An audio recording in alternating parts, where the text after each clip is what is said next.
Okay, so I've talked about this, and so glad I'm going to be able to get it on video, right? So there's good stuff. See how this lady's apartment door is wide open? Okay. So again, this is like the threat of we're gonna open up a case against you. I see how he's standing there. He has a jacket on with the American flag on it. You know, right? So he has a jacket on with the excuse me, American flag on it. This is again the patriotic theme that they try to do, right? Okay, so as I was saying, as I'm coming into the apartment building, you had the neighbor's door wide open, right? And the guy standing there in the jacket, they had the American flag on the sleeve. Again, that's the patriotic theme that they use, right? And opening of the door, because like I said, they switch from back and forth. Of when I come home, sometimes they'll send me a message about not going home or not coming home. If I come home, they'll open up some investigation on me or what have you. And so what you see in there is how they do it, right? And if you look at the time, right, it is because when I left, they it looked like they were supposed to be doing some work in there, but it's almost 5 o'clock, right? So we know that whenever they do work in apartments, it's usually in the morning, what have you. They don't come at minutes to 5 to do work in your apartment in the afternoon. Okay, I've never seen that happen, right? Never. Either they are there working all day, right? But they have never, I've never seen them come in the afternoon, minutes to 5, to work on somebody's apartment, right? So this must be a new thing, right?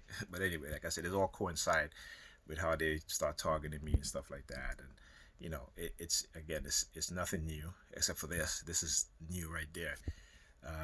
But all the other stuff is just a rehash of old tactics that they use over and over again, right? So you know, like I said, I just have to explain it, have to expose it for what it is, and I'm gonna continue to do what I do, okay? Because this is not just about me. Because when you see people participating in these things, and then it happens to them, right? Then they want to turn around and ask for help, but at the same time, some of them can't because they know that they participated in this, and when they become target themselves, they can't see anything, right? So I posted a couple of stuff on Facebook about the FBI informant program and how within 5 years, I think, that these informants, most of them who are criminals, and a lot of them who are lying just to get money, and also how the FBI uses hidden method of payment, right? And so when you see these people participating in these things, we know as TIs that they're being paid, right? So like I said, either low interest rate mortgage, car payments being paid for, the Visa, Mastercard, cash card, right? Those things. So this is how they're being paid in this way, or a new job with a high salary, stuff like that. This is how they pay these people who participate in this and recruit. And there's also the fact that the FBI also can recruit minors, right?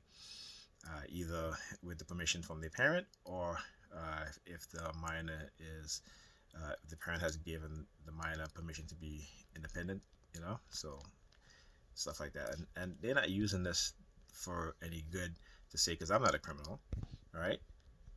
They're using it to manipulate, to control people, because of whatever agenda that they want to push or try to suppress a person's way of thought, of thinking. And it usually, I, that video with Dr. Peter Bergen explains a lot, right? So for people who they may say, well, they're very radical in their thought, and again, it depends on what they're saying radical is, right? So as a black person speaking against injustices committed by the larger dominant group in society, if you speak out against it, then